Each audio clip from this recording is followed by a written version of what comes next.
Era Presiden Jokowi ditandai dengan masifnya pembangunan infrastruktur.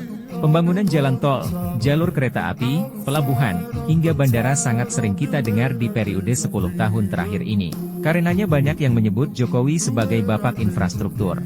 Jokowi beralasan bahwa infrastruktur adalah urat nadi perekonomian. Dengan terbangunnya infrastruktur, maka akan bisa membantu pertumbuhan ekonomi di masa depan. Pembangunan infrastruktur tersebut banyak dikerjakan oleh BUMN karya macam Waskita Karya, Wijaya Karya, Adikarya, Istaka Karya, dan lain-lain. Ibaratnya, di era Jokowi, mereka panen proyek pembangunan infrastruktur. Akan tetapi, publik dikejutkan oleh sejumlah pemberitaan media, di mana para BUMN karya ini ternyata mengalami kondisi keuangan yang tidak sehat. Waskita Karya, 2 kali gagal bayar hutang obligasi tahun 2023 ini, disusul Wijaya Karya yang juga mulai kesulitan bayar hutang. Waskita Karya yang sudah 2 kali gagal bayar, sudah dinyatakan terancam pailit.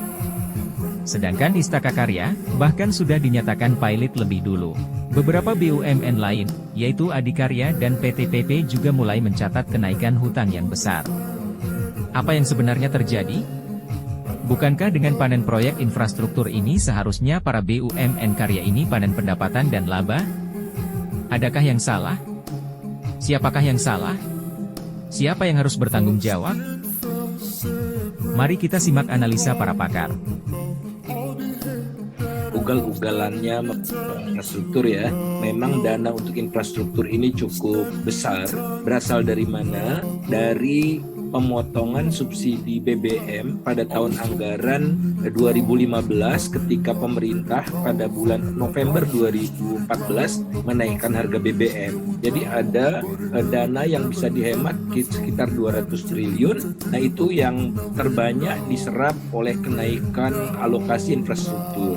Nah namun tahun-tahun berikutnya infrastrukturnya terus maju, namun pembiayaan dari APBN-nya kan terbatas. Tidak dapat lagi windfall dana dari subsidi yang dipotong itu kan. Tapi ini nekat dijalankan terus, kemudian ditugaskanlah, mulailah penugasan itu pada tahun anggaran 2016. Pemerintah tidak mampu lagi ditugaskan, kemudian diberikan dana awal begitu lewat PMN, penyertaan modal negara, selebihnya suruh cari sendiri. PMN-nya pun seret. Kemudian mulailah bermasalah hampir semua BUMN karya ini.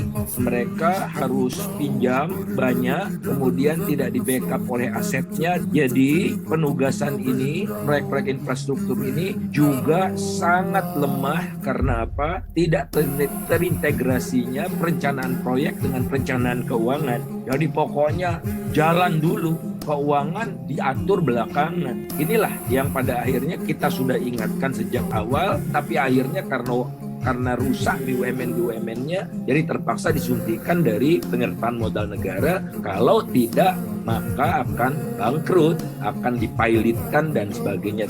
Ada 2 hal penyebab utamanya. Yang pertama adalah perusahaan BUMN konstruksi ini ditransformasikan dari perusahaan jasa konstruksi menjadi perusahaan investasi dan pengembang. Bagi perusahaan konstruksi, semakin tinggi biaya itu semakin bagus. Semakin tinggi biaya proyek semakin bagus karena semakin tinggi untungnya. Sementara perusahaan investasi semakin besar investasinya itu semakin tidak layak. Sehingga terjadi anomali. Yang kedua adalah banyaknya pemberian tugas kepada BUMN dari pemerintah yang mengerjakan investasi yang tidak layak. Jadi sebetulnya berawal dari penugasan. Penugasannya merugikan terhadap keuangan BUMN. Tidak sepadan dengan revenue yang harus diperoleh. Akhirnya rugi, jadi seperti jalan tol. Lintasan hariannya misalkan per menitnya minimal harus 10 kendaraan. Ini sampai saat ini masih 3 kendaraan per menit. Ini juga akan mengakibatkan kerugian jangka panjang. Ya, saya kira sistem pengawasan ya. Jadi, akar masalahnya adalah penugasan proyek-proyek infrastruktur dari pemerintah.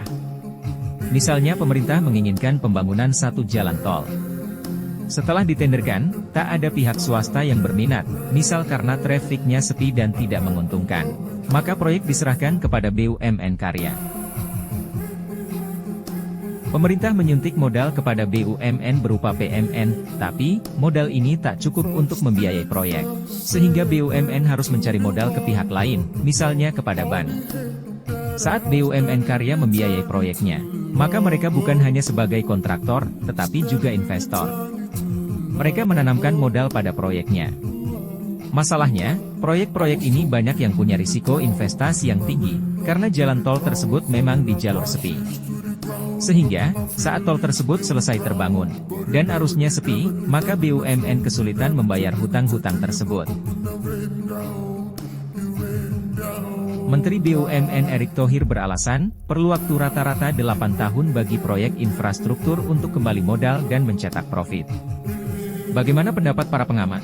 Oke, 8 tahun itu kan bukan waktu yang pendek ya. Jadi waktunya cukup panjang. Kan harus mengenerate kemudian terhadap misalnya infrastruktur jalan tol yang sudah jalan ya. Kemudian trafiknya juga bisa terpenuhi dan segala macam. Tapi kan itu butuh proses yang cukup panjang sebetulnya. Tidak seluruh ruas jalan tol infrastruktur yang dibangun itu kan punya traffic density yang cukup padat. Dalam konteks ini tentu perlu ada buffer bantalan buat si BUMN Karyanya itu sendiri sebetulnya. Berapa jauh dia akan kuat kalau kemudian revenue yang dihasilkan dari proyek yang dihasilkan tidak bisa atau tidak sanggup ya mengcover sampai dengan masa 8 tahun ke depannya. Dan itu saya kira jadi poin penting ya sebetulnya. Ya ini kan tentu kita harus memperhatikan dari sisi korporasi ya, bahwa perlu ada yang namanya matching ya, di antara project cost dengan kemudian berapa lama kita bisa mengembalikan project. Kalau kemudian misalnya sebagian besar pinjaman yang dipakai ya, kalau kita lihat komposisi hutang jangka pendek jatuh temponya BUMN Karya TBK ini kan lumayan besar. Sementara pengembalian return yang akan diperoleh kan masih sifatnya jangka panjang, sehingga ada mismatch di sini ya. Nah ini menurut saya ini ada faktor yang kita anggap berbahaya karena kemudian kalau itu terjadi bisa tentu membahayakan sisi solvensi dari BUMN Karya tadi. Sehingga sebetulnya menurut saya yang paling ideal adalah kalau ditanggung oleh APBN sepenuhnya sebetulnya. Itu akan lebih aman. Sehingga kemudian BUMN Karya tidak terlalu terganggu dari segi financing ya untuk kemudian membiayai seluruh proyeknya. Iya, masalahnya ini penugasan yang pemerintah to be or not to be, tanda petik bahkan agak proyek mercusuar karena assessment untuk tol atau pelabuhan udara kayaknya tidak terlalu serius disiapkan untuk beberapa proyek, terutama tol dan pelabuhan udara ya, yang banyak sekali sudah dilaporkan itu. Jadi kalau soal pembiayaan oleh APBN dalam arti penyertaan modal negara itu akan terus dilakukan karena ini memang menyangkut sepanjang pemerintah ini bisa menyelamatkan BUMN Karya ya akan dilakukan. Tapi masalahnya beban APBN sendiri akan makin besar dengan utang pemerintah sendiri maupun utang BUMN dan swasta. Sekarang ini sudah pemerintah sudah 7.800-an, utang BUMN swasta sudah 3.000-an begitu. Cicilan pokok dan utang sudah mendekati 900-an. Jadi ini sustainability fiskal kita itu sangat terganggu karena ini masalahnya memang tidak seluruhnya internal BUMN kalau menurut saya. Kalau mengikuti dari sejak awal bahwa pembangunan infrastruktur yang besar-besaran ini yang sudah ribuan triliun dikeluarkan itu kan tidak karena feasibility study yang cukup ya. Ini memang dilema ya bagi pemerintah sendiri karena bagaimanapun ini harus selesai kan, harus selesai dan kemudian BUMN Karya ini tidak terlalu berdarah-darah. Oleh karena itu kuncinya memang tetap pemerintah, tetapi dengan Monef, dengan pengawasan dan para komisaris itu sebaiknya memang menghindari cara-cara seperti kemarin sebagai tempatnya bagi para relawan itu. Ya ini bukan perkara mudah ya, mengelola BUMN Karya dengan berbagai macam kompleksitas, bukan hanya pekerjaan-pekerjaan komersial mereka sendiri, tapi juga berbagai macam penugasan. Memang nggak salah juga karena Undang-Undang BUMN 1923 menyatakan bahwa salah satu tujuan didirikannya BUMN kan memang melaksanakan juga kegiatan pemerintah, terutama kaitannya dengan soal public service obligation. Tapi kan tentu diminta juga supaya BUMN ini apalagi Persero ya, mempertahankan kemampuan mereka untuk bisa sustain. Bagaimana mereka juga masih bisa mengenerate keuntungan sehingga mereka bisa bertahan cukup panjang di luar penugasan-penugasan yang kemudian diberikan. Tapi memang menurut saya kondisinya adalah beban yang mereka harus kerjakan terkait dengan infrastruktur ini memang terlalu berat sehingga struktur equity mereka tidak sanggup sebetulnya untuk kemudian menerima beban pembangunan infrastruktur yang harus dijalankan. Menurut saya penugasan yang terlalu dipaksakan untuk membangun infrastruktur. Iya, yang begitu besar-besaran itu tidak sepenuhnya merupakan kesalahan teknokratis dari BUMN. Jadi harus disadari bahwa problem eksternal di mana pemerintah memperlakukan BUMN karya ini dengan penugasan yang terlalu dipaksakan tanpa visibility studies yang memadai. Harusnya pemerintah melakukan reevaluasi terhadap langkah-langkah pembangunan infrastruktur yang menimbulkan neraca berdarah-darah di kalangan BUMN karya ini. Apakah waktu keputusan sekian banyak membangun infrastruktur fisik ini ada hal-hal tertentu yang memang kesalahannya tidak hanya semata BUMN karya menurut saya. Jadi, jelas bahwa pemerintah bertanggung jawab atas kondisi BUMN karya saat ini. Banyak penugasan dari pemerintah yang terlalu dipaksakan, tanpa kajian bisnis yang cukup, menyebabkan proyek terlalu berisiko bagi para BUMN. Akhirnya, pendapatan dari proyek tak mampu menutup hutang para BUMN karya ini.